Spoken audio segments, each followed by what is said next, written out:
Samantala, pinangunahan po ni Executive Secretary Ralph Recto ang mga nagsipagtapos sa Development Academy of the Philippines. Layunin ng programa na palakasin ang pamumuno at pamamahala sa public sector. Yan ang ulat ni Luisa Irispe. Higit 1,000 public sector professionals ang nakapagtapos sa ikalawang graduation ceremony ng Development Academy of the Philippines na ginanap sa Philippine International Convention Center sa Pasay City alauna ng hapon. May temang dangal at galing para sa bagong Pilipinas ang seremonya na pinangunahan ni Executive Secretary Ralph Recto bilang panauhing pandangal. Graduates, you are not here to be popular. You are here to be purposeful.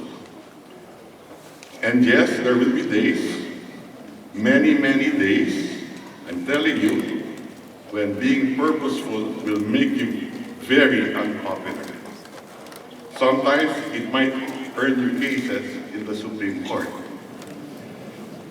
So I want your degree to give you something the times are trying to take away. The courage to keep doing what is right, even when it is not liked, not shared, and not applauded. Layunin ng programa na palakasin ang pamumuno at mamamahala sa public sector.